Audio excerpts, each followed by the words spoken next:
They had done this before, vandalized homes, torched businesses, forced families to flee. When they chose her house, they thought it would be like all the others. Another black woman, alone, another victim. They didn't know Olivia Johnson had spent years hunting warlords in deserts and dismantling terror cells in jungles. They didn't know she was Delta Force. To them, she was just a woman in a quiet neighborhood. They were wrong, and by the time she was finished, they would know exactly who they had chosen to cross. Before we go any further, comment where in the world you are watching from and make sure to subscribe. The night was still, the kind of quiet that only settled over a neighborhood long after midnight, when even the hum of distant traffic faded into a low, indistinct murmur. The distant sounds of sirens, occasional car alarms, and restless voices from street corners had all disappeared into the late hour, leaving behind an eerie stillness. Even the wind had ceased its low howling, and the trees outside stood motionless in the dim glow of the streetlights. Olivia Johnson lay motionless in bed,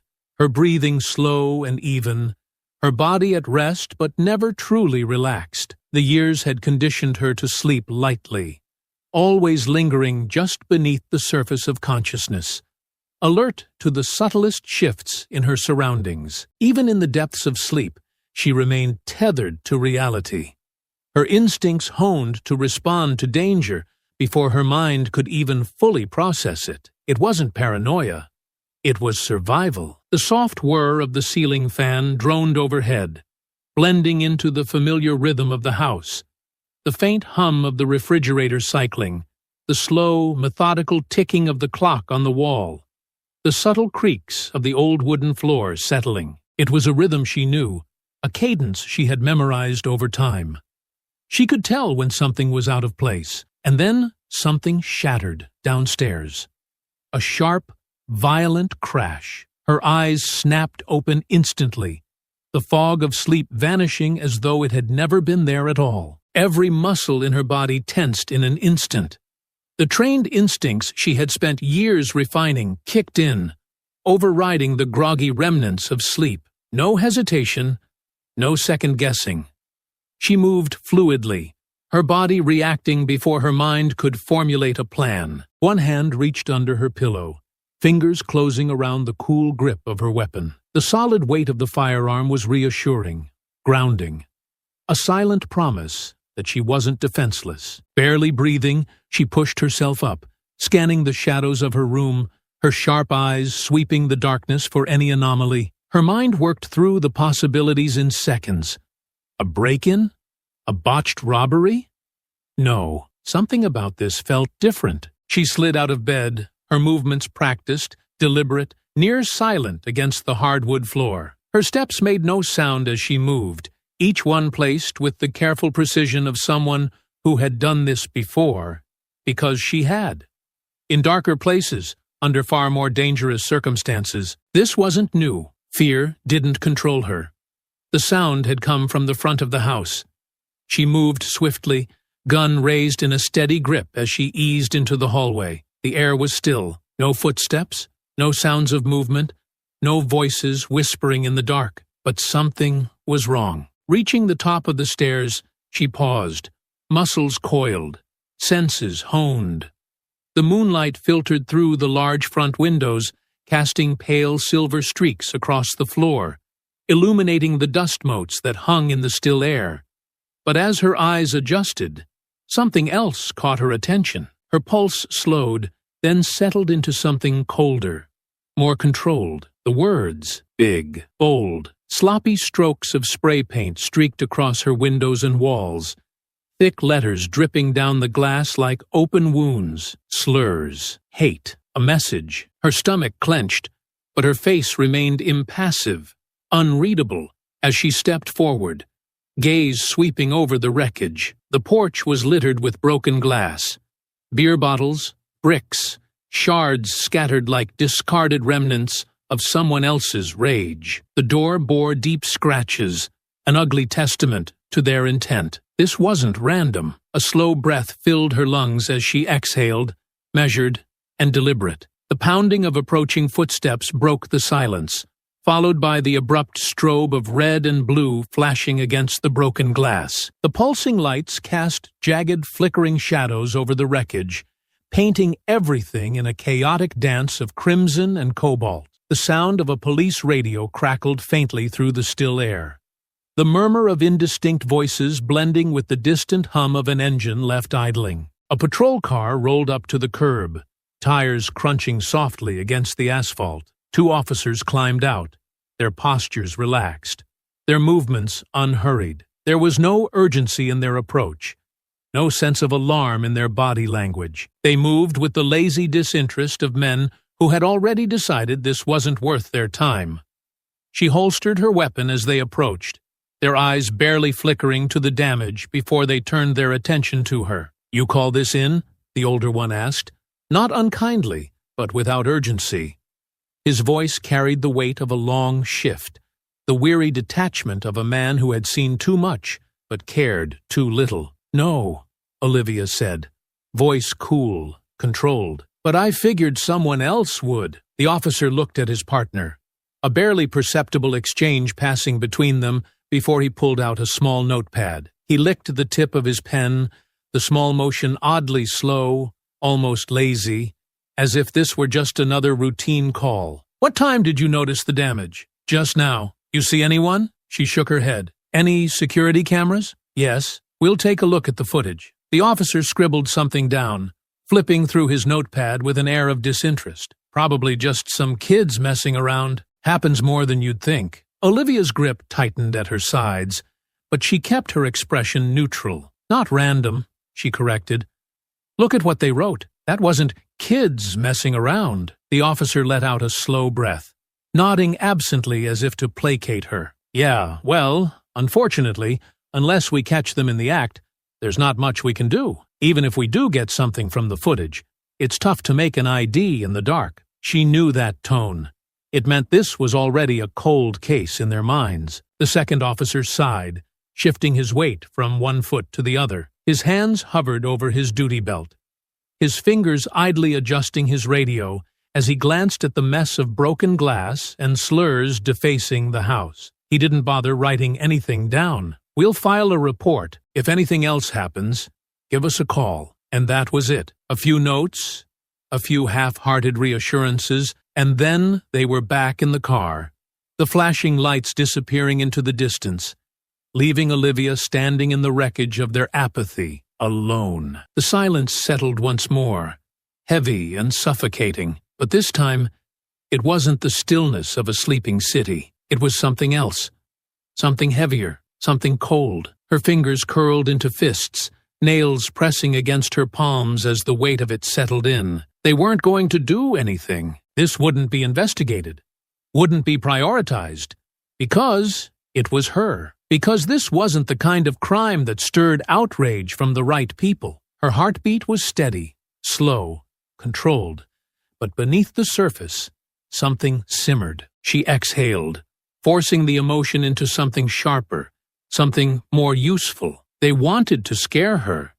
They wanted to intimidate her.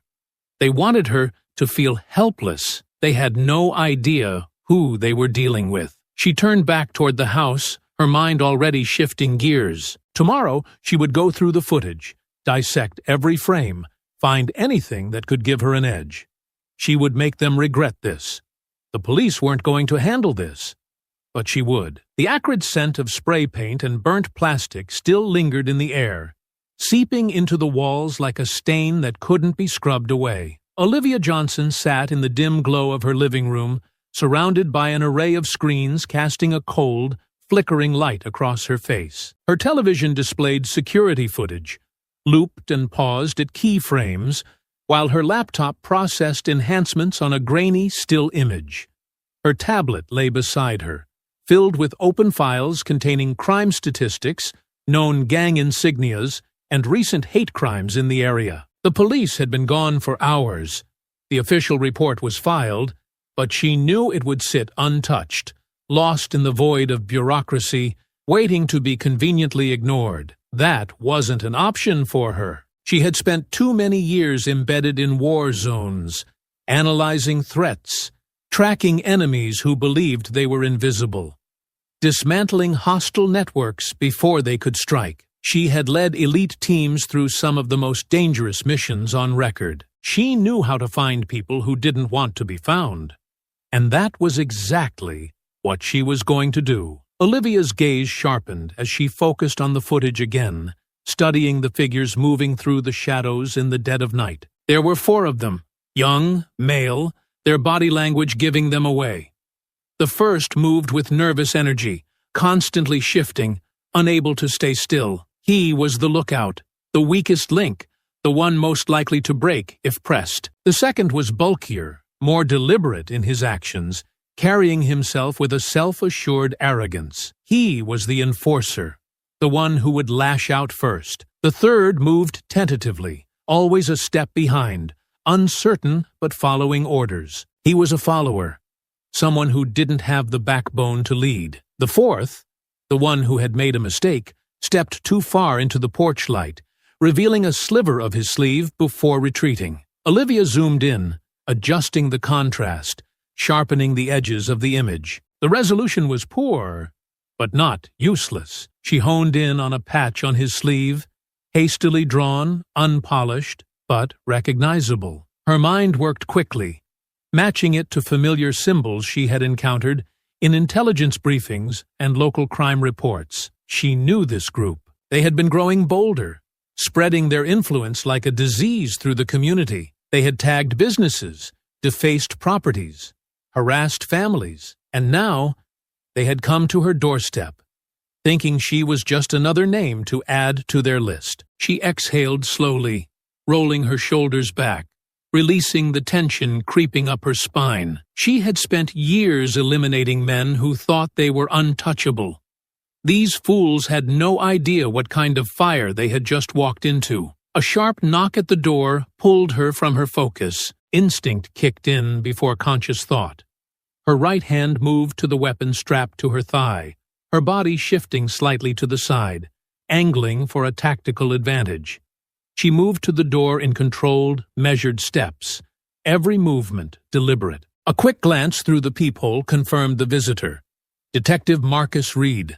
She disengaged the safety, stepped back, and pulled the door open without a word. Reed entered as if he had been expecting her to call for him, his gaze sweeping across the room, taking in the security footage and the screens displaying her meticulous analysis. His expression tightened, the tension visible in the hard line of his jaw, the subtle clench of his fingers as he removed his jacket. "I knew you weren't going to let this go," he muttered, shaking his head as he ran a hand over his face, his shoulders rising and falling in a slow exhale. "You came to tell me to stop." Olivia's tone was flat, uninterested in pleasantries, her gaze steady, unwavering, revealing nothing. Reed turned to face her fully, crossing his arms over his chest, his stance firm, his weight shifting slightly from one foot to the other. "I came to remind you that this is my jurisdiction, not yours. You don't have the authority to run your own investigation." Her expression remained unreadable, a flicker of something crossing her face. Annoyance, frustration, or maybe just cold determination. "Neither do they." Reed let out a frustrated breath, his nostrils flaring slightly as he exhaled, the irritation simmering beneath the surface of his otherwise controlled demeanor. "Listen, I get it. If this were my house, I'd be pissed too. But you're not a cop, Olivia. You can't just— If this were your house, you'd already be tracking them down," she interrupted, her voice calm but unyielding, sharp and precise, slicing through his argument before he could finish it. He hesitated for a beat too long. That was all the confirmation she needed. Reed looked away first, turning his attention to the footage still playing on the screen, the flickering images casting shifting shadows across his face. His eyes narrowed as they landed on the insignia, recognition flashing briefly before he masked it with something more guarded. "You recognize that?" "I do," she answered, her tone steady, watching his reaction carefully, studying the way his jaw tensed, the flicker of something in his eyes before he composed himself again. "So do you." Reed clenched his jaw, his fingers pressing against the edge of the table, the tension in his shoulders evident, unmistakable. Yeah, I've been hearing some chatter about these guys. They're not just street punks. They're organized, and they're getting worse. He turned back to her, his expression serious, his voice weighted with something unspoken. That means they're dangerous, Olivia. If you go after them, they're not just going to roll over. They'll escalate. She met his gaze without flinching, her posture unmoving, her eyes locked onto his without a hint of hesitation. I don't scare easy. I know that, he admitted, shaking his head slightly, frustration and reluctant respect mingling in his features. But these aren't insurgents. You're not overseas. You can't just run an op on them like this is a war zone. Her lips curved into something that wasn't quite a smile, something almost challenging. You'd be surprised how much of the skill set applies. Reed exhaled, the weight of his thoughts pressing against him, clearly torn between respecting her capability and wanting to stop her from getting herself killed. Look, I'll put some pressure where I can. But don't do anything reckless. I don't want to be the one pulling your body out of a ditch. She tilted her head slightly, her gaze unwavering, her voice as steady as ever. You won't. He studied her for a long moment, his lips pressing together as he considered saying something else, then sighed, rolling his shoulders as he turned and headed for the door, his movements deliberate, restrained. The door shut behind him, the quiet settling like a final statement. Olivia barely had time to process the conversation before her phone buzzed. She glanced at the screen. Maya Ellis. Olivia!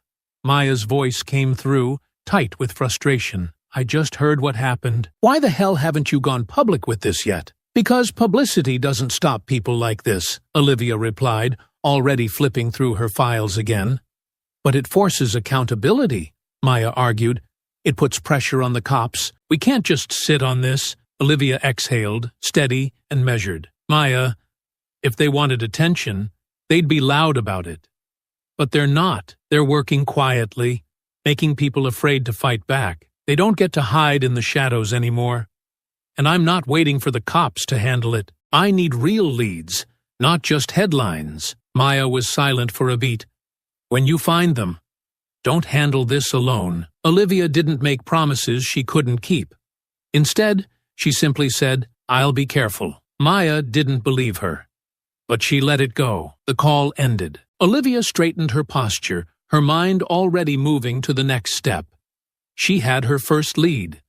Now, it was time to flush them out. The hum of distant traffic was little more than a murmur, as Olivia pulled her motorcycle into a narrow alley 2 blocks away from her destination. She never parked in front of a place like this, not when she was stepping onto enemy ground. The air was thick with the familiar scent of old oil, wet pavement, and the lingering stench of stale beer that seemed to bleed out from the building itself. She swung her leg over the bike, setting her helmet down before rolling her shoulders back, loosening her muscles. Every movement was controlled, precise, a habit drilled into her from years of discipline. The bar ahead was nothing special at first glance, just another run-down establishment with cracked brick walls, a flickering neon sign struggling to stay lit, and a door that had seen more fists than maintenance. To the untrained eye, it looked like a hole-in-the-wall spot for cheap drinks and bad decisions. But Olivia wasn't untrained. She knew exactly what it was. A haven, a breeding ground, a place where men gathered when they thought no one was watching. She moved toward the entrance, her steps slow and unhurried, her head tilted slightly downward, as if she had no particular place to be. She had chosen her outfit carefully. Something nondescript, something that wouldn't make her stand out in a room full of men who weren't expecting new faces. Her leather jacket was worn, the jeans fitted but not tight, her boots scuffed enough to suggest she wasn't afraid to get her hands dirty. The moment she stepped inside, she was hit with a wave of thick, cloying cigarette smoke, the kind that had seeped into the very foundation of the place. The air was dense with the scent of spilled beer and sweat, the kind of filth that clung to every surface. Low-hanging bulbs cast dim, yellowed light over the room, creating long, shifting shadows as men leaned in close. Voices hushed in dark corners. She didn't rush. She didn't hesitate. She blended. Her gaze swept the room without lingering, cataloging details the way she had been trained to do. There were about 20 people scattered throughout the space, most clustered around a few central tables. The bar itself was lined with men nursing cheap liquor in battered glasses, the kind of men whose knuckles bore old scars and whose mouths curled into sneers at anyone who didn't belong. And she didn't belong, but they wouldn't notice her. Not as long as she played it right. She moved toward the bar, claiming an empty stool at the far end, her back angled slightly toward the wall so she had a clear view of the room. The bartender didn't even acknowledge her presence as she slid a crumpled bill across the counter, ordering a whiskey she had no intention of drinking. She wrapped her fingers around the glass, letting it sit untouched as she tuned out the general noise of the room and focused on what she had come for. It didn't take long. The group in the farthest booth, 5 men, their backs hunched forward, their voices low but not low enough, were exactly who she was looking for. She kept her posture relaxed, her gaze flickering toward them only in passing, appearing disinterested while she listened. Listening was the key. People who thought they were untouchable never guarded their words. Went off without a hitch. Nobody came out, so we didn't have to do more, one of them muttered, the edge of pride in his tone unmistakable. Should have done more.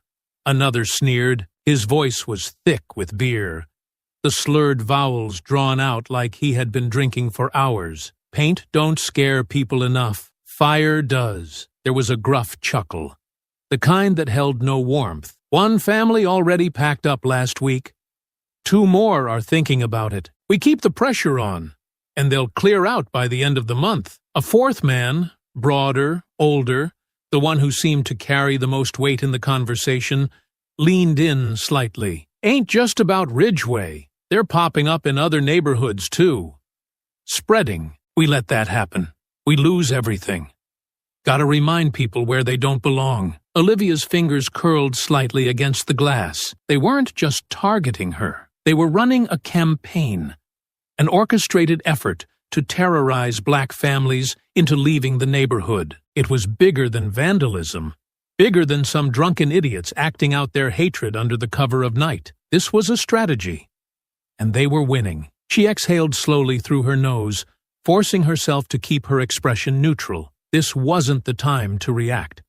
Not yet, the men continued, their voices dropping even lower, forcing her to focus harder. She caught snippets, mentions of the warehouse, of preparing for the next one, of making sure they don't come back. A warehouse. It was her only lead, but it was enough. She waited a few more minutes, making sure she had gathered everything useful before finally shifting, casting a brief glance at the time on the cracked wall clock near the entrance. She finished the charade, lifting the whiskey to her lips, letting the burn barely touch her tongue before setting it down. Then, with the same deliberate, unhurried movement she had walked in with, she slid from the stool and left without a glance back. The moment she stepped outside, the cool night air filled her lungs, washing away the stench of smoke and alcohol. She took a slow breath, steadying herself. She had what she needed. Now, she had to follow the trail. She leaned casually against the side of the building,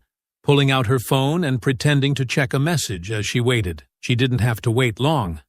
A few minutes later, the door swung open, and one of the men from the booth stepped out. Younger, maybe late 20s, wearing a black jacket with the same insignia she had seen before. He muttered something under his breath, pulling his keys from his pocket, before striding toward the lot across the street. She pushed off the wall, moving in the opposite direction, circling around the block before reaching her motorcycle. Her helmet slid into place in one fluid motion as she straddled the bike, keeping her distance as she started the engine. When his truck pulled out, she followed. Not too close, not too far. The route was winding, taking them away from the city's main roads, past residential streets, and deeper into the industrial outskirts. She kept pace, noting the turns, mapping the distance in her head. It took nearly 15 minutes before he finally pulled into a deserted lot, an abandoned warehouse.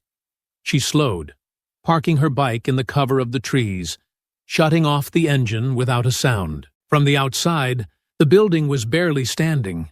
The walls lined with rust and grime, the windows boarded up, but the faint glow of lights inside told her everything she needed to know. They were here, and whatever they were planning, it ended tonight. The distant howl of the wind was the only sound as Olivia crouched in the darkness, concealed by the skeletal remains of an abandoned loading dock. The warehouse loomed ahead, its rusted metal walls dull under the faint glow of moonlight. It had been standing for decades, forgotten by the city, but tonight it was anything but abandoned. Faint light seeped through the cracks in boarded-up windows, the occasional shadow flickering past the gaps.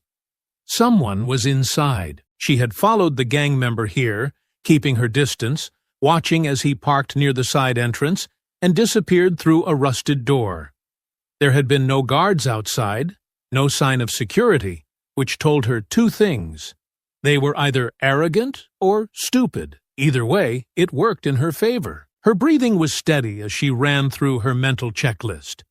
Entry points, escape routes, potential threats. She hadn't been briefed by an intelligence team, hadn't been given drone footage or satellite imaging, but she had spent years operating under worse conditions. She had trained for this. She was built for this. Silently, she moved from her cover, sticking close to the building as she approached the side entrance. The lock was old, rusted but functional. She reached into her jacket, pulling out a compact set of lockpicks, and set to work. It took less than 10 seconds before the mechanism gave way with a muted click. She slipped inside. The air was thick with dust and the faint stench of oil and mildew.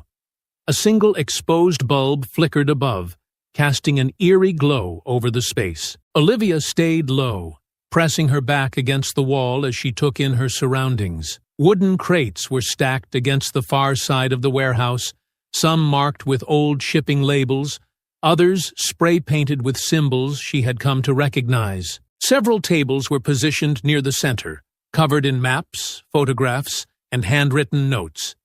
She moved swiftly, her eyes scanning the documents.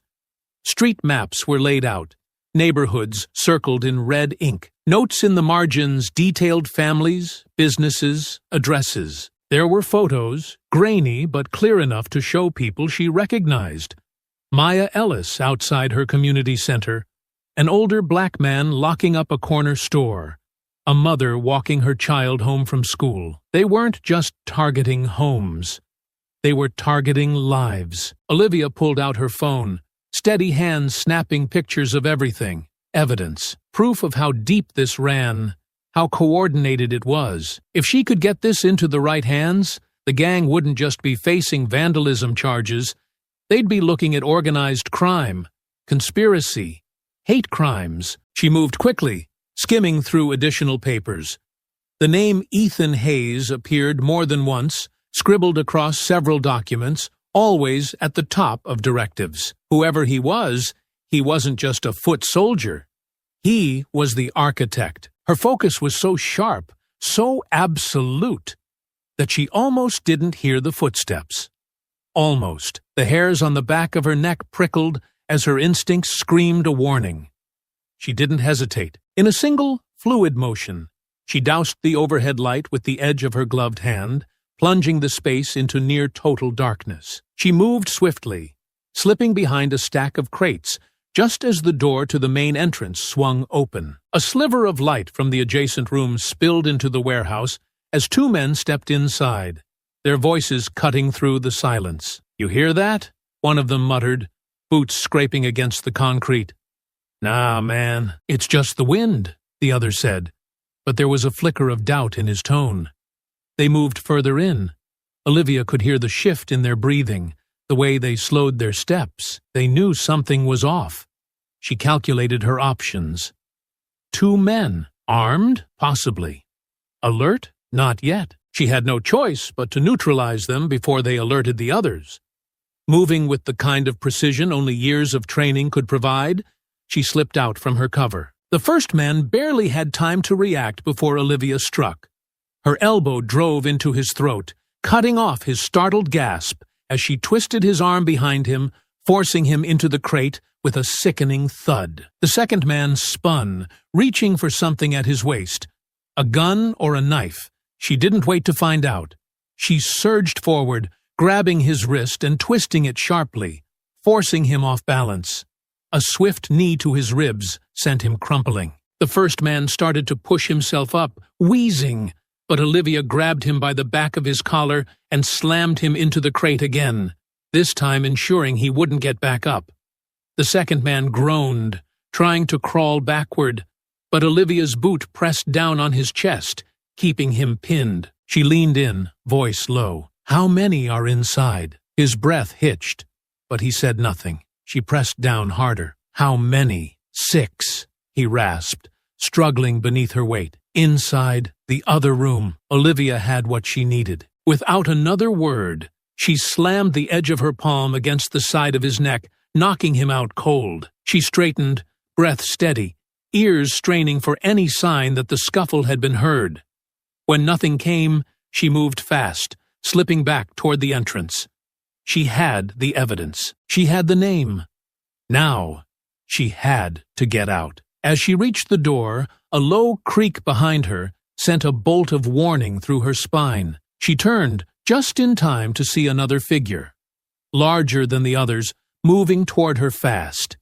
She ducked, narrowly avoiding the wild swing aimed at her head. He was strong but untrained, relying on brute force rather than skill. She twisted, slamming a sharp kick to the side of his knee, forcing him to stagger. That half-second was all she needed.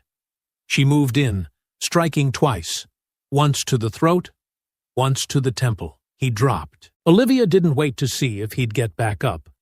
She pushed through the door, slipping into the night, her heart hammering but her movements calm. She didn't stop moving until she reached her motorcycle, sliding onto the seat and kicking it into gear. She sped away, disappearing into the darkness just as shouts erupted from the warehouse. They knew someone had been there, and by the time she reached home, they had retaliated. A brick lay in the center of her living room, surrounded by shattered glass. Scrawled across it in thick, jagged letters was a single word: "Leave town, or else we'll burn you and your house." Olivia stood in the wreckage of her window, her fingers flexing at her sides, the echo of her own heartbeat filling her ears. They thought they could scare her. They had no idea who they were dealing with. The night air was still, heavy with the scent of broken glass and paint fumes. Olivia stood in the middle of her living room, her eyes locked on the brick lying amidst the shards,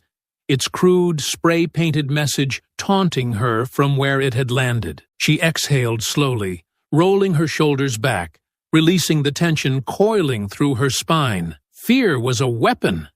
They wanted her shaken, rattled, afraid, but fear only worked on people who hadn't already seen the worst of humanity. She was still staring at the mess when a sharp knock sounded at her front door. She knew who it was before she opened it. Detective Marcus Reed stood on her porch, his expression lined with frustration, his gaze flickering to the damage behind her before settling back on her face. "You gonna let me in, or are we having this conversation on the porch?" His voice was edged with exhaustion, his usual guarded demeanor stretched thinner than usual. Olivia didn't respond immediately, stepping aside instead. Reed entered without hesitation, taking in the wreckage with a slow shake of his head. "Hell of a message," he muttered. Olivia crossed her arms, watching as he crouched near the brick, his fingers running over the dried paint, his silence stretched, his jaw tightening slightly before he exhaled through his nose and stood. "I'm going to tell you something, and I need you to actually listen." His voice was low, measured, but firm. Ethan Hayes isn't just some two-bit thug running a crew of racist cowards. He's connected. He's been careful about where he steps and who he shakes hands with. And that means if you keep pushing, you're not just going to have him to deal with. You're going to have everyone covering for him, too. Olivia tilted her head slightly, studying him. "Are you warning me or threatening me?" Reed scoffed, running a hand over his face before fixing her with a hard stare. "I'm telling you that he's untouchable. He's got friends in high places, the kind that make evidence disappear. The kind that make witnesses recant their statements. The kind that make people who dig too deep go missing. Olivia's gaze didn't waver, and yet, here you are, telling me all this, almost like you want me to ignore what you just said. Reed let out a slow breath, shaking his head. You're gonna do whatever you want, no matter what I say. I knew that before I got in my car, but I need you to be smart about it. I need you to understand that this isn't just about catching a gang. It's about pulling apart something bigger. If you don't do it right, they won't just come after you again. They'll bury this. And the next time they go after someone, no one will be able to stop them. She nodded slowly, the weight of his words settling over her, but not in the way he intended. She wasn't deterred. She was recalibrating. Who's protecting him? She asked. Reed hesitated, rubbing his jaw before sighing. I don't know exactly, but I know Hayes used to be a cop. Olivia's expression remained unreadable, but inside, a piece of the puzzle snapped into place. That's why he has insulation, she said, half to herself. Connections in the department, favors owed, people willing to look the other way. Reed nodded grimly. He left the force years ago, but he's still got pull. Not just with cops, either. Local politicians, businessmen, people who benefit from what he's doing. That's why I said he's untouchable. Olivia's lips pressed together in thought. Everyone's touchable. You just have to find the right pressure point. Reed gave her a hard look. Pressure like this gets people killed. She met his gaze, steady, unshaken. Not if I do it right. Reed muttered something under his breath, something between a curse and a prayer, before stepping toward the door. You don't owe me an explanation, but at least tell me you're not about to do something reckless. Olivia didn't answer. Reed shook his head. That's what I thought. He opened the door, pausing before stepping out. Watch your back, Johnson. She closed the door behind him, standing in the silence for a moment before turning back toward the mess. She had to move fast. She grabbed her laptop, settled onto the floor amidst the glass, and started digging. Ethan Hayes, former officer, left the force 15 years ago under murky circumstances. No official misconduct charges, but multiple complaints filed against him. Excessive force, racial profiling, coercion. Nothing ever stuck. He had transitioned into private security work, then into community protection. A phrase she was sure was just a sanitized way of saying organized harassment. His business records were mostly clean, but there were gaps. Payments coming from unknown sources, money moving through shell companies, signs of someone being bankrolled to cause problems without being traced. She dug deeper. The names tied to him weren't surprising. Businessmen with stakes in real estate, politicians with thinly veiled neighborhood revitalization plans that conveniently removed certain demographics. She kept going, peeling back layers, following every thread until she found something that stood out. A name, Brandon Hayes, Ethan's son. She pulled up everything she could on him. Unlike his father, Brandon wasn't deeply embedded in anything. No criminal record, no obvious connections to his father's network. He was young, barely in his early 20s, had attended college for a while before dropping out. His social media was sparse, nothing overtly damning, but there were hints. He had been raised in this ideology, but he didn't seem fully committed. His posts wavered between parroting his father's rhetoric and trying to distance himself from it. A crack. If Ethan was insulated by his connections, then Brandon was the weak link. She sat back, rubbing a hand over her chin. The easiest way to break an organization wasn't to attack its leader head-on. It was to find the fracture points and press until something snapped. She had her in. Now, she just had to figure out how to use it. The air was thick with the acrid scent of spray paint and burned plastic as Olivia stood outside Simmons Market. The damage still fresh. The broken windows gaped like open wounds, shards of glass reflecting the dull glow of the streetlights. Her jaw tightened as she took in the wreckage, her mind already working through the implications. This wasn't about random destruction anymore. The gang had done this deliberately, knowing exactly whose store they were targeting. They weren't just retaliating against her investigation.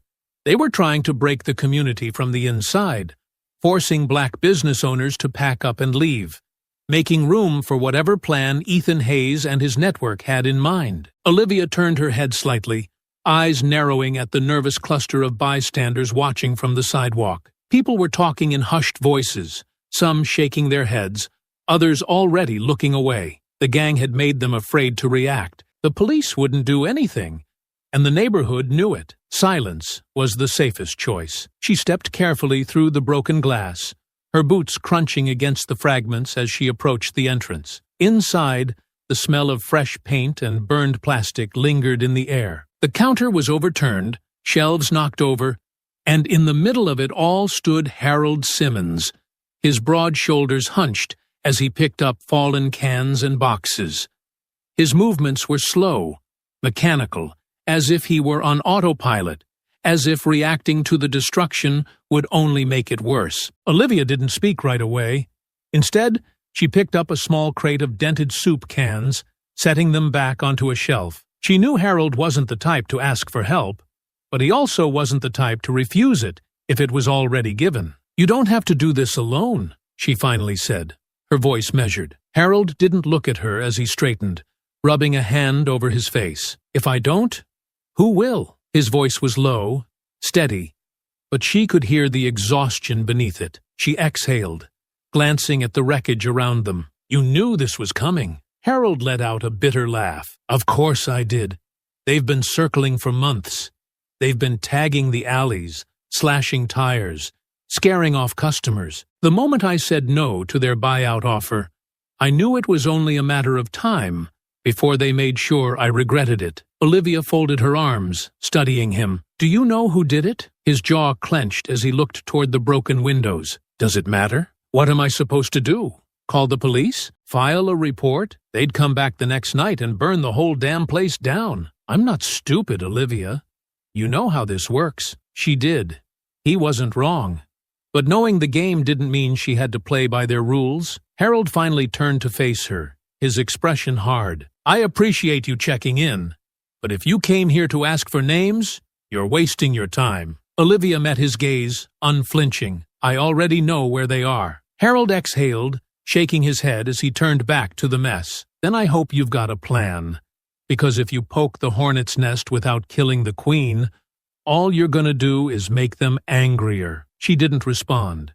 Instead, she reached into her pocket and pulled out a small burner phone, setting it on the counter. "Call me if they come back." Harold glanced at the phone but didn't touch it. He didn't say thank you. He didn't need to. Olivia left without another word. That night, she sat on her motorcycle, helmet off, parked a block away from the steel pit. The steel pit had already given her what she needed: names, faces, patterns of movement. She had spent the last few nights watching them, tracking where they went and what they did once they left the safety of the bar. Most of them were small-time operators, men who acted tough in groups but scattered the moment real pressure was applied. But there were others, the ones who moved with purpose, the ones who took orders instead of giving them. Those were the ones she was after. As the night deepened, she followed one of them, a man she recognized from the warehouse. He left the bar just after midnight,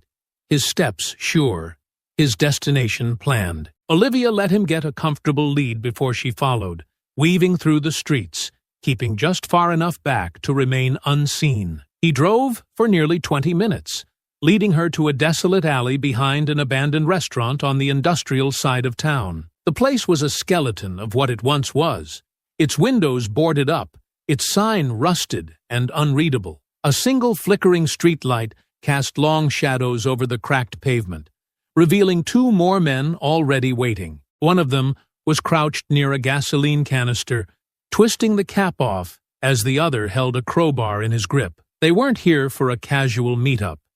This was an arson job. Olivia tightened her grip on the blade hidden inside her jacket sleeve. She could have waited, let them douse the building, gathered more evidence, but by then, it would be too late. She moved before she could second-guess herself. The first man didn't even hear her coming. She struck fast, her elbow smashing into the side of his head before he could register her presence.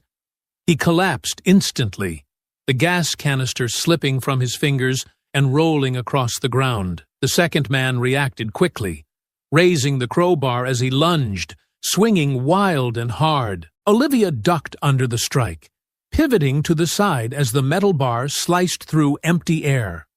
She seized the opening, grabbing his wrist and twisting it sharply until he let out a strangled yell. The crowbar fell with a dull clang, bouncing once before she drove her knee into his ribs. He doubled over, gasping.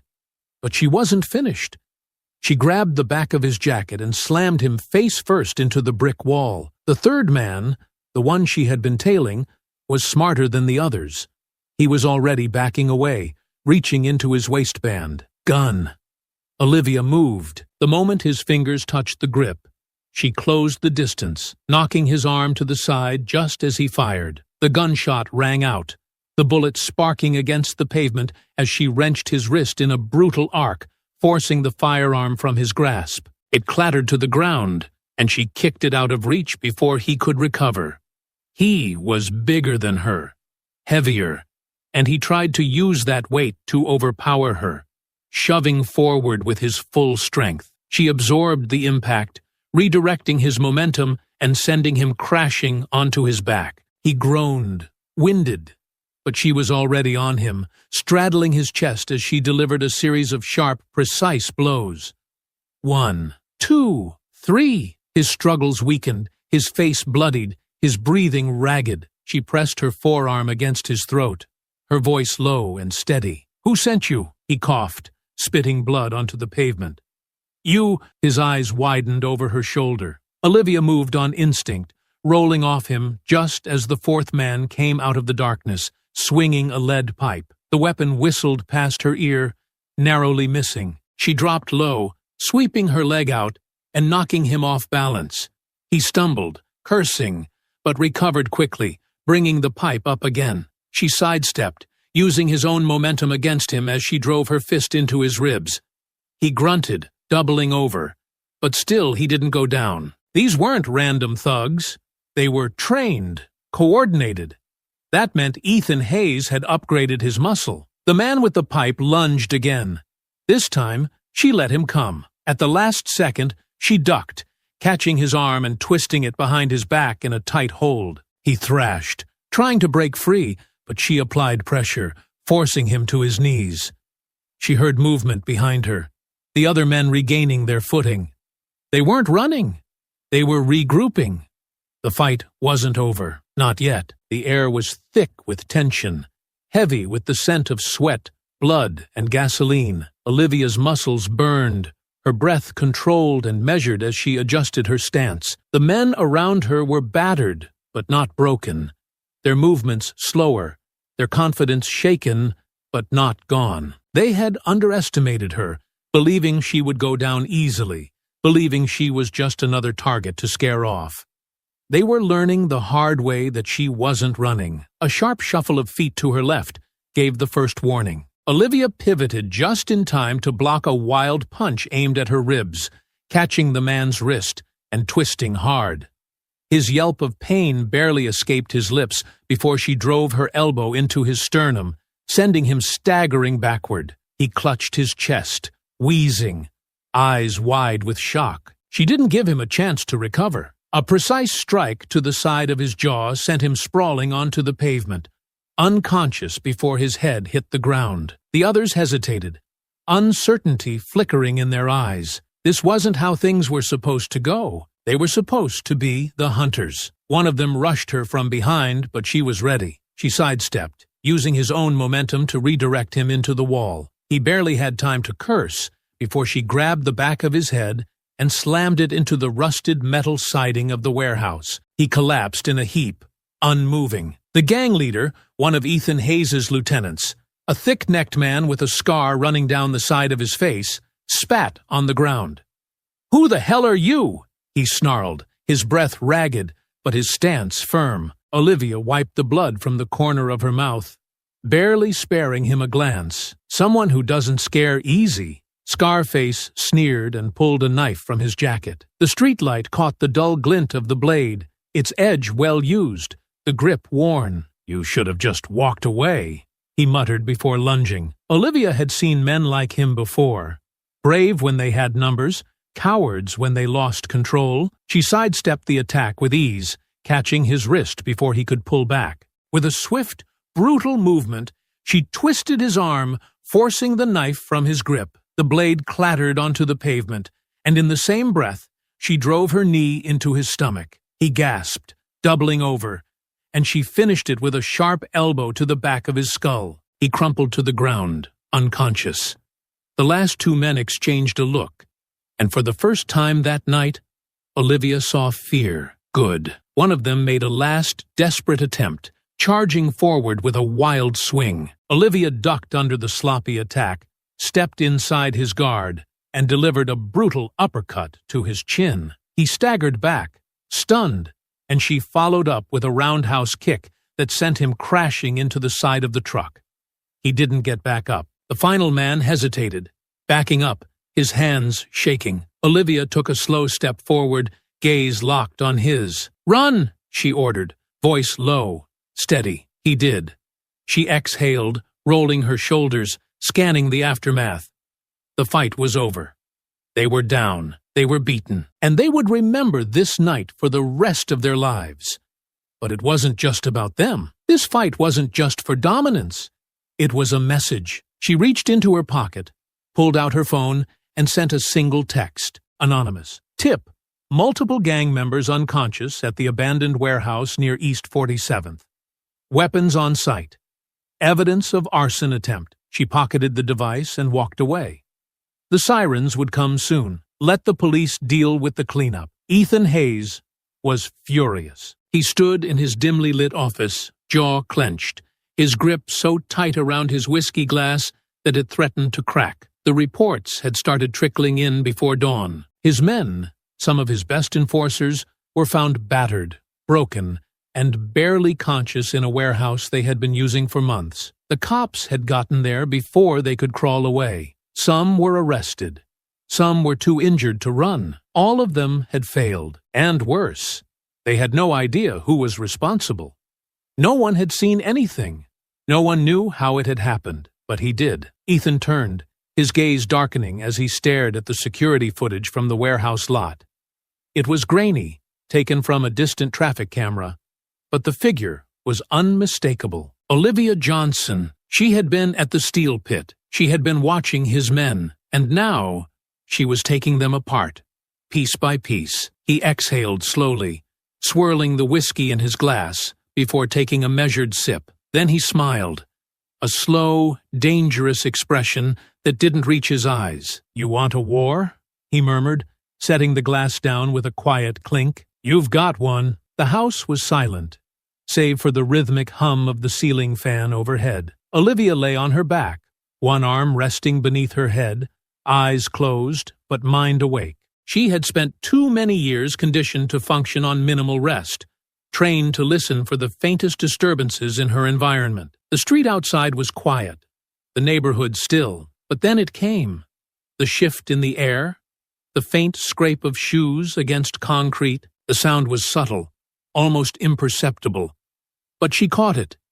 Someone was out there. Her eyes snapped open, her body moving before conscious thought could slow her. She slid out of bed, her feet soundless against the floor, muscles fluid and controlled as she reached for the Glock resting on her nightstand. The cool weight of the pistol in her palm was reassuring, but she didn't raise it yet. Instead, she moved to the window, keeping her body pressed against the wall as she glanced outside. A shadow moved at the far end of her front yard, slipping between the trees. Another figure lingered near her driveway, partially obscured by the parked cars. They weren't just passing through. She stepped away from the window, moving swiftly through the hallway. By the time she reached the front door, the shift in the air had changed again. The atmosphere was charged, heavy. She knew what was coming. Then the sound shattered the night. Glass breaking, the whoosh of igniting flames, the sharp crackle of fire spreading across wood. Her porch was burning. Adrenaline surged as she ripped the door open, scanning the scene in an instant. Flames licked hungrily at the steps, crawling up the railing, sparks floating into the night like embers from a war zone. A Molotov cocktail lay shattered at the foot of the stairs, the jagged remains of the bottle reflecting the glow of the fire. Her training kicked in. No hesitation. She bolted for the fire extinguisher mounted just inside the doorway, pulling the pin before directing a burst of white foam at the base of the flames. The chemical spray hissed as it clashed against the fire, the heat stinging her skin as she fought to contain it. The fire was aggressive, but so was she. Within seconds, the flames began to suffocate under the weight of the suppressant, the thick smoke curling into the air before dissipating. The fire wasn't completely out, but she had stopped it from spreading. The message, however, was loud and clear. They weren't trying to intimidate her anymore. They wanted her gone. She scanned the darkness, but the figures she had seen earlier were already gone. Their work done. The only evidence of their presence was the damage they left behind. The distant wail of sirens grew closer, their flashing lights reflecting off the shattered glass as a patrol car screeched to a stop at the curb. The officers stepped out cautiously, their eyes sweeping the scene. But before they could approach, another car pulled up behind them. Detective Marcus Reed. He slammed his door shut, his stride purposeful as he made his way toward her. His expression was tight, controlled, but she could see the frustration brewing beneath it. "Jesus Christ, Olivia," he muttered, his gaze flickering from the burned porch to the extinguisher still in her hand. "Are you okay?" She gave a curt nod, lowering the canister. It didn't spread. Reed exhaled sharply, dragging a hand over his face before turning toward the officers. "Get the area locked down. Check for any cameras that might have caught something." One of the officers hesitated. "Detective, we both know we're not gonna do it anyway," Reed snapped. The officer nodded, muttering something under his breath as he walked away. Reed turned back to Olivia, his hands settling on his hips. "This is exactly what I warned you about. They're escalating." She set the extinguisher down, brushing soot from her hands. "I noticed." His frustration deepened. "Damn it, Olivia. This isn't just vandalism anymore. They set your house on fire. What's next? A bullet through your window? You think you can fight off every single one of them?" She met his gaze, steady and unwavering. "I think if I stop now, they win." Reed exhaled, shaking his head. "You're not a damn superhero. You don't get to take down an entire operation by yourself. Then why haven't you stopped them?" His jaw clenched. "You know why." They stood in silence for a long moment. The sirens faded into the distance, the officers finishing their report with the same detached efficiency as they always did. Olivia knew how this would go. A report would be filed, a brief investigation would be opened, and nothing would come of it. Reed ran a hand through his short-cropped hair, his exhaustion evident. "Let us handle this." She crossed her arms. "Like you handled the last attack?" His nostrils flared slightly, but he didn't argue. Instead, he dropped his voice, stepping closer. "I know you, Olivia. I know you think you can outmaneuver them. But these people don't play by the same rules. You're making them desperate." "Good." He let out a quiet curse. "That's not what I meant. Desperate men don't think. They don't hesitate. And when that happens, people die." She looked back at the scorched wood of her porch, the thick scent of burned fuel still lingering in the air. They had already decided she was a problem. There was no going back now. She turned back to Reed. "I appreciate your concern, Marcus, but I'm not backing down." His expression darkened. "Then at least tell me what your next move is." She didn't answer. He let out a humorless chuckle, shaking his head. "Yeah, that's what I thought." He took a step back, nodding toward the damage. "Get your house fixed. And for the love of God, be careful." She watched him leave, his tension written in every step. Once he was gone, she turned back toward the wreckage, her mind already working through the next step. They wanted to remove her. They wanted to silence her before she could unravel more of their operation. That meant she was close. Too close. If she wanted to end this, she needed leverage, a crack in Ethan Hayes's armor, and she knew exactly where to start. The gym smelled like sweat, rubber mats, and protein powder. The rhythmic pounding of a speed bag mixed with the occasional clang of weights being racked. The air was thick with the grunts of exertion, the dull thud of gloves against heavy bags, and the hum of conversations floating between training partners.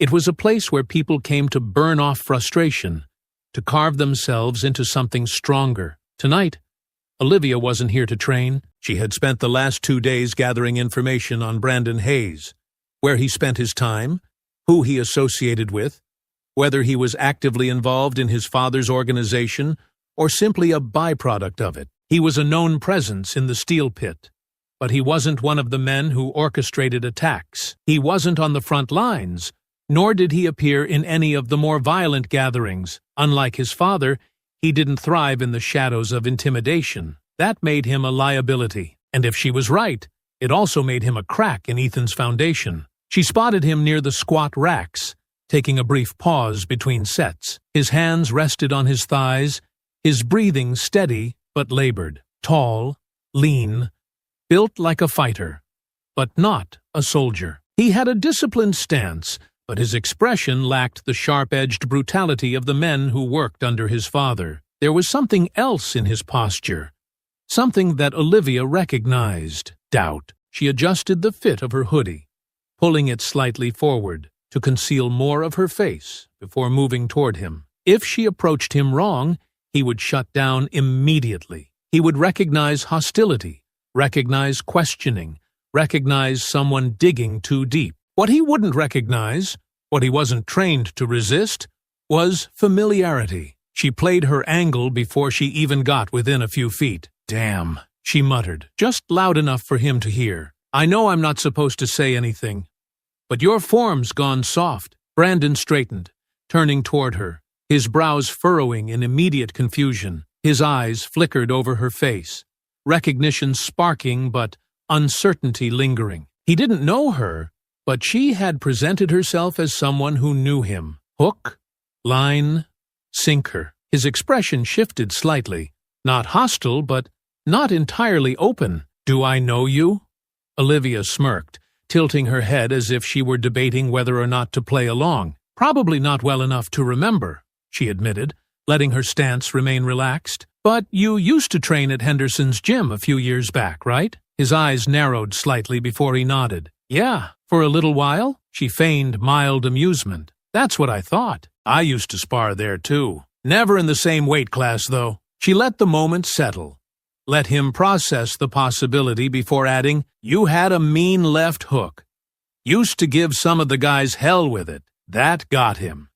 He huffed out a quiet laugh, some of his initial tension easing. "Yeah, well, I guess I lost my edge." Olivia leaned against the rack, casual, unthreatening. "Happens when you stop training with people who challenge you." Brandon exhaled, rolling out his shoulders before picking up his water bottle. "So what? You just walk up to random people and critique their form?" She smirked. "Only when I recognize potential getting wasted." He let out a dry chuckle, shaking his head as he took a sip of water. "Yeah, well, life's got a way of pulling people away from what they're good at, and there it was. She didn't push yet. She let the silence sit, let him think she was just making conversation. She needed him to talk first, to let out something real. "Figured you'd be one of those guys still fighting," she said after a beat, her tone light but calculated. "You had the mindset for it." Brandon ran a hand over the back of his neck, shifting slightly. "Yeah, well, my old man had other ideas." Olivia tilted her head, watching him closely. "His ideas or yours?" His expression flickered, but he covered it quickly, shrugging as he leaned against the rack. "Doesn't matter, does it?" "It always matters." Brandon scoffed, but it wasn't with confidence. It was deflection. He shook his head, looking away. "You don't know my dad." That was where he was wrong. She kept her voice measured. "I know the type." Brandon exhaled through his nose, his grip tightening around the water bottle. He wanted to argue, wanted to defend his father, but he couldn't. Whatever loyalty he once had, it was fractured. Olivia had seen it before in soldiers who had lost faith in their commanding officers. They followed orders out of obligation, not belief. She leaned in slightly. "You don't have to be him, you know." His eyes snapped to hers, sharp, almost defensive. "I never said I was." She raised an eyebrow. "Then why are you acting like someone's keeping score?" He stared at her for a long moment, his jaw tightening, his throat working as if he was about to say something, but stopped himself. The seed was planted. She pushed off the rack, adjusting her hoodie. "Well, it was good seeing you again, even if you don't remember me." Brandon hesitated. He didn't want the conversation to end, but he also didn't know why. "Yeah," he said after a beat, nodding slightly. "You too." She left without looking back, her heart steady, her mind already working through the next steps. He was doubting. She had cracked the armor. Now she just had to break it. The digital world had its own battlefields, and Olivia had spent enough time around intelligence operatives to know how to navigate them. The gang operated through layers of encrypted communication, their messages buried under firewalls, masked IP addresses, and throwaway accounts meant to disappear after a single use. But no system was perfect. She sat in the dim glow of her laptop screen, her fingers moving in precise keystrokes, decrypting the latest batch of intercepted messages between Ethan Hayes' crew. Most of it was routine. Territory disputes, coded discussions about who to pressure next, veiled threats aimed at local businesses that had refused to fold. Then she found it. A series of urgent exchanges, time-stamped within the last 24 hours, all revolving around a single location. Maya Ellis's community center. Olivia's eyes narrowed as she pieced the conversation together. The language was cautious, but clear. This wasn't vandalism. They were planning something bigger. She's still running her mouth. Time to make an example. This one has to be public. Send a message loud enough, they'll all get the point. It wasn't just an attack. It was meant to break the neighborhood. She clenched her jaw, breathing slow and controlled as she pushed back the anger rising in her chest. Maya's community center was more than a building. It was a stronghold, a refuge for the people Hayes and his men wanted to drive out. Taking it down would do more than just cause damage. It would tell the entire neighborhood that no one was safe. She reached for her phone, dialing Maya without hesitation. The call barely rang before Maya picked up, her voice tense. "Tell me you're calling for a good reason. We have a problem." Olivia didn't waste time with preamble. "Ethan's men are coming for the center. Soon." Maya exhaled sharply, but she didn't sound surprised. "How bad?" "Bad enough that they're calling it a message." Olivia pulled up the last decrypted message, her eyes scanning it again. "They want it to be public. They want people to watch." A pause. Then Maya's voice, quieter, but no less firm. "The police won't do a damn thing, will they?" Olivia didn't sugarcoat it. "Not fast enough." Silence stretched between them, but it wasn't hesitation, it was calculation. Olivia knew that Maya had fought battles before, had stood against men like Ethan, had refused to back down even when everything in the system worked against her. But she also knew that this was different. This wasn't about speaking out. It was about survival. "What's your plan?" Maya finally asked. Olivia glanced at the second monitor, where she had already begun mapping out a strategy. "They're coming in expecting resistance from you, but they won't expect it from me. You want to set a trap." "Yes." Olivia's voice was steady. "I'll be inside before they even get there. They'll think they're walking into a show of force. Instead, they're walking into an ambush." Maya let out a slow breath, and for the first time, there was something close to amusement in her voice. "Remind me never to get on your bad side. You already knew that." A brief chuckle. But then Maya sobered. "Be careful, Olivia. Ethan isn't just throwing bodies at this. If he's making a move this big, he'll be there himself." Olivia's grip tightened slightly. "Good. Saves me the trouble of tracking him down." Maya didn't argue, but Olivia could hear the weight in her voice when she finally said, "Just make sure you walk out of there." Olivia ended the call, standing as she grabbed the duffel bag by her feet. Inside was everything she needed. Tactical gear, non-lethal deterrents, a sidearm loaded with rubber rounds, and enough firepower to turn a gang ambush into a complete disaster for Ethan Hayes. She wasn't planning to kill anyone, but she was going to make sure they wished she had. The night was thick with humidity, the air buzzing with the distant sounds of the city, but Olivia wasn't focused on any of it. She crouched in the shadows of the community center's upper floor, her body still, her breathing controlled. The center was dark, the doors locked, the appearance carefully staged to make it look empty, vulnerable. It was a lie. She had positioned herself at the best vantage point, overlooking the main entrance. She had already secured alternate exits, locked down weak points, and set up deterrents that would ensure no one made it out without a fight. Then, she heard it, the low hum of approaching vehicles. Her fingers tightened around the grip of her pistol as she peeked through the window. 3 trucks, all packed with bodies. Ethan wasn't playing around. The vehicles slowed, and men poured out. They moved with purpose, some carrying baseball bats, others armed with something worse. Olivia caught the glint of metal in the streetlights. They weren't here to just break things. They were here to send a message in blood. Her muscles coiled, but she didn't move yet. Then the last truck door opened. Ethan Hayes stepped out. Even from her vantage point, she could see his face clearly. The hardened scowl, the barely contained arrogance of a man who had never been truly challenged. He moved differently from his men. More assured, more entitled. He thought he owned this city. Tonight, she was going to remind him that he didn't. He gestured for his men to move. They spread out, some heading toward the side entrances, others preparing to smash through the front. He pulled out his phone, sending what Olivia guessed was a final confirmation. She exhaled slowly, forcing her heartbeat to steady. Then she moved. She slipped out of her hiding place, her steps silent, as she made her way toward the first target. One of the gang members had just finished picking the lock on the side entrance, his focus completely on his task. He didn't hear her coming until it was too late.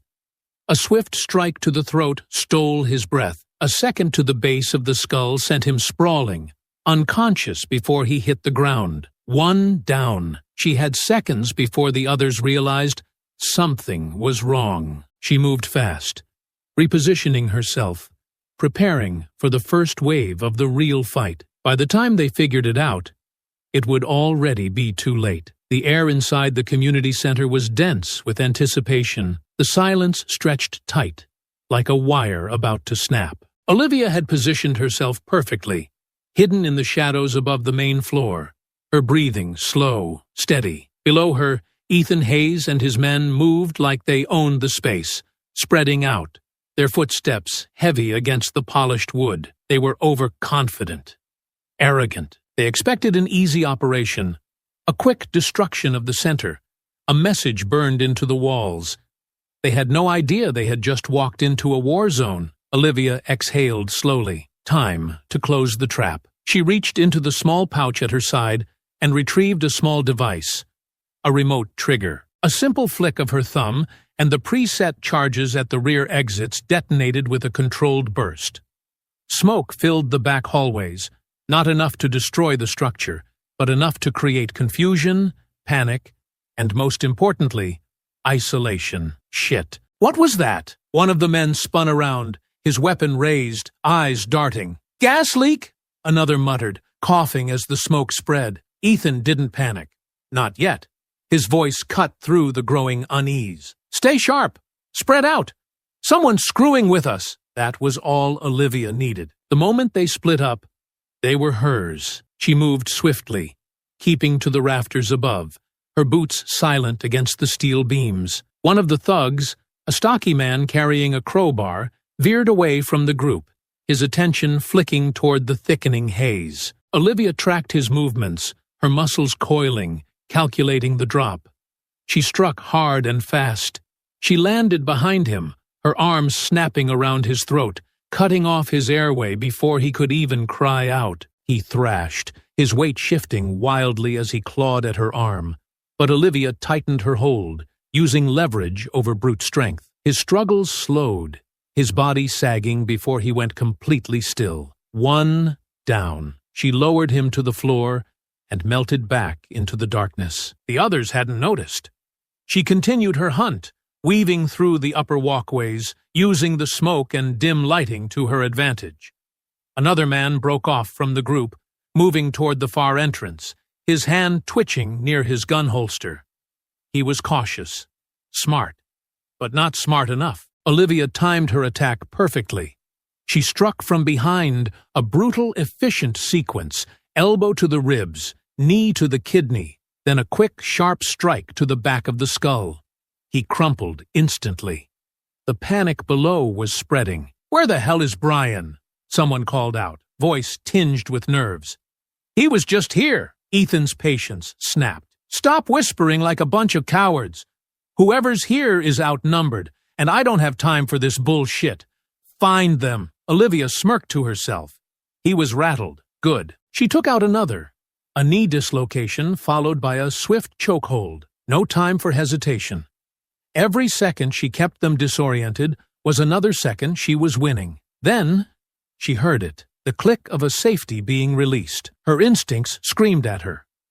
"Move!" She pivoted just as a shot rang out, the bullet whizzing past her shoulder, sparking off the metal beam behind her. The moment of stealth was gone. They knew she was here.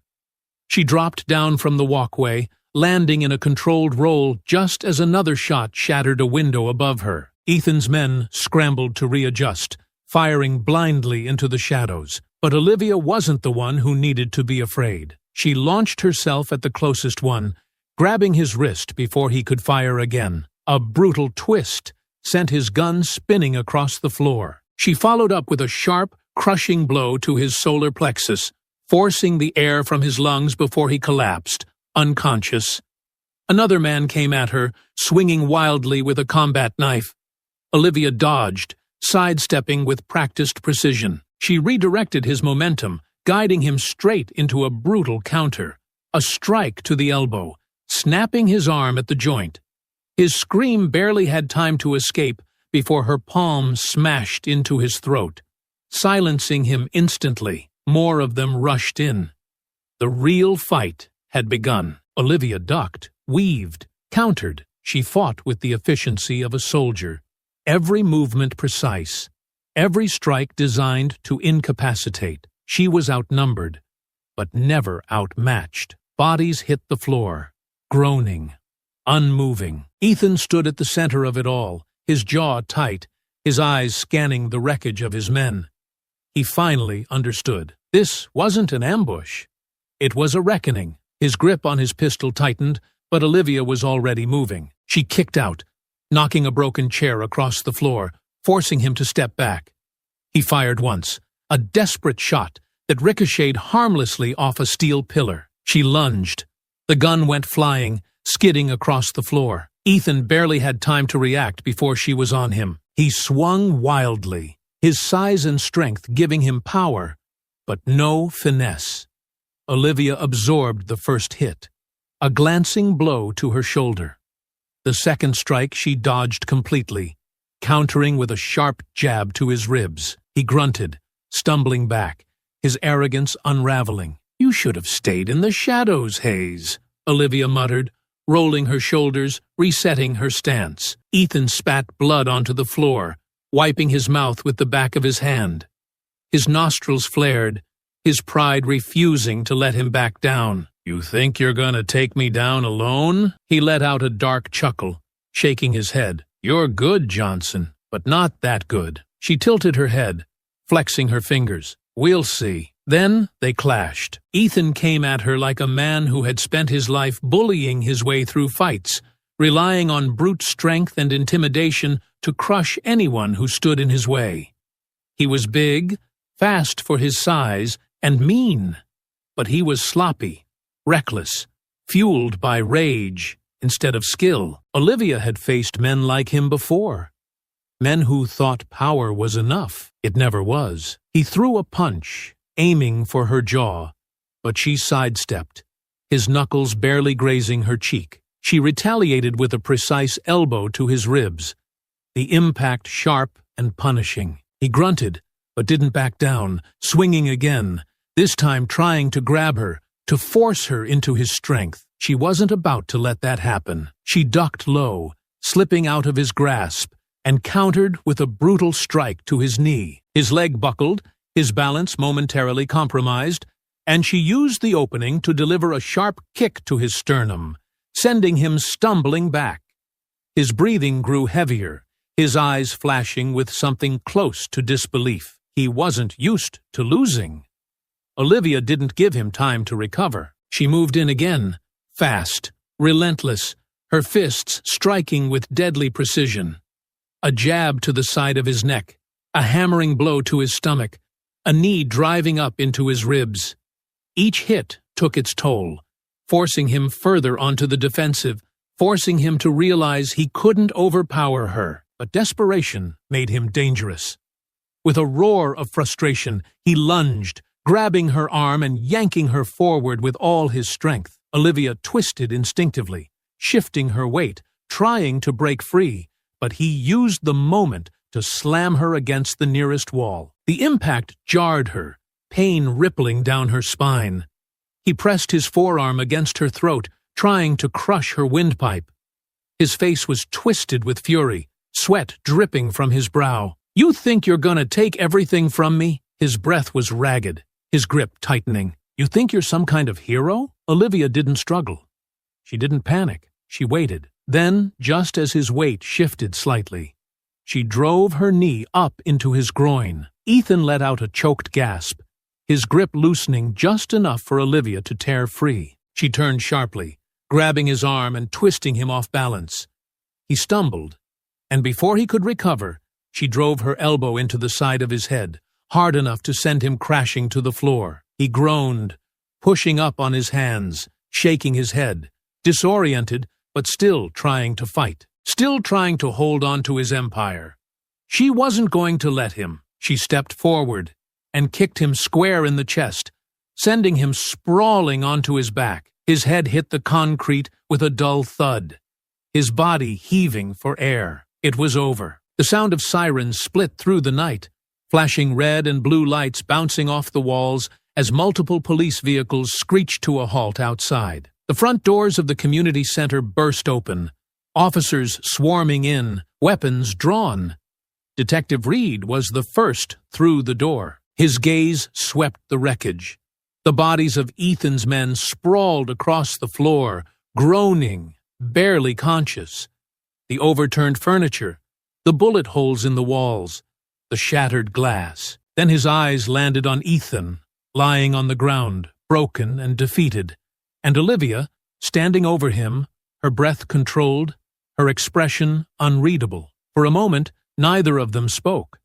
Then Reed let out a slow breath and reached for his handcuffs. He walked toward Ethan, rolling him onto his stomach, snapping the cuffs onto his wrists with a satisfying click. "Ethan Hayes, you're under arrest for conspiracy, arson, assault, and about a dozen other things I don't have time to list right now," Reed said, his voice laced with quiet satisfaction. "Looks like your luck finally ran out." Ethan didn't respond. He was barely conscious, his breath wheezing as Reed hauled him upright. Reed turned to Olivia, his expression unreadable. "Are you hurt?" She shook her head, rolling her shoulders. "Nothing I can't walk off." Reed let out a breath and nodded toward the wreckage. "You know, there's going to be a hell of a lot of paperwork for this." Olivia smirked. "Good thing that's your problem." For the first time in a long time, Reed actually chuckled. Behind them, officers secured the rest of Ethan's men, dragging them to their feet, reading them their rights. The gang was done. Their operation was dismantled, their protection shattered. Ethan Hayes had built his empire on fear. Tonight, it had collapsed. Ethan and his top lieutenants are sentenced, their influence stripped away. Brandon Hayes testifies against his father, choosing a different path instead of following in his footsteps. The neighborhood begins to heal. Olivia's house is repaired, the scars of the battle fading, but the lessons remaining. Detective Reed acknowledges that Olivia did what the system couldn't. As the sun rises, Olivia watches the city, knowing that justice is never given. It's earned. The neighborhood changed in the weeks that followed. It wasn't overnight, wasn't dramatic, but it was felt. Maya's community center, once under constant threat, now thrived. Donations poured in, businesses that had been too afraid to stand up before now rallied together, rebuilding what had been lost. Families that had considered moving away chose to stay. The people took back their streets. And for the first time in a long time, Olivia's house felt like a home again. She had worked alongside the crew that repaired it. Workers like Luis from the neighborhood, who had grown up a few blocks away and remembered playing on this very street, and Carla, who had nearly left town but chose to stay and rebuild. They reinforced what had been broken, patched what had been damaged, replaced what had been shattered. But she hadn't erased everything. She had left a single mark, a charred section of her front porch, untouched, a reminder. Some scars weren't meant to be covered. Detective Reed found her there one evening, standing by the steps, staring at the fading light as it stretched across the horizon. He approached without his usual weight of tension, no longer carrying the frustration of being one step behind. Instead, his hands were in his pockets, his stance easy. Behind him, Officer Delgado leaned against the squad car, chatting with Patel, their voices low but relaxed, a stark contrast to the tension that had once filled this block. Across the street, Mrs. Holloway, Olivia's elderly neighbor, watered her plants, occasionally glancing their way, her watchful presence unchanged. "They're gonna be talking about this one for a long time," Reed said, glancing at the house before shifting his gaze to her. Olivia gave a slow nod, her eyes still on the sunset. "Let them," Reed exhaled, rolling his shoulders. "You know, I've been a cop long enough to know how this should have gone. We arrest a few guys, they lawyer up, they disappear into the system, and nothing changes." His voice was quieter now, reflective, but this time, things actually changed. She finally looked at him, waiting. He sighed, shaking his head. "You did what the system couldn't." A rustling sound from the side of the house signaled Maya's approach, the community center leader pausing near the porch steps. She had heard those words, but she didn't interject. She just listened, her expression unreadable, the weight of too many years of struggle reflected in her eyes. Olivia smirked, tilting her head slightly. "That sound like gratitude, Detective?" Reed huffed out a short laugh, shaking his head. "Don't push your luck." He paused, then added, "But, yeah, maybe." He didn't linger after that. He nodded once and headed back to his car, passing Delgado, who gave him a raised brow but didn't say anything. Patel tossed Olivia a nod before climbing into the passenger seat, flipping through the last of their paperwork. Across the street, young Daniel, the boy who had once been too afraid to walk home alone, rode his bike past them, his laughter echoing in the cooling night. His mother, Jasmine, leaned against their porch railing, watching him with a cautious sort of relief. This was her first evening in months that she didn't glance over her shoulder every few minutes. The night stretched long, but Olivia didn't move. She watched as the last light faded behind the skyline, the city settling into a rare moment of peace. The faint chatter of voices drifted from the houses, and from the community center, music played softly. A song from a speaker Maya had left on. There would always be another battle, another threat, another fight waiting in the shadows. She knew that, but for now, this war was won. Justice had never been something handed to people like her, to communities like hers. It had always been something that had to be taken, fought for, earned. Tonight, she had earned it. And tomorrow, she would be ready for whatever came next.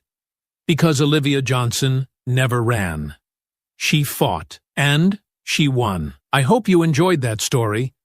Please share it with your friends, and subscribe so that you do not miss out on the next one. In the meantime, I have handpicked 2 stories for you that I think you will enjoy.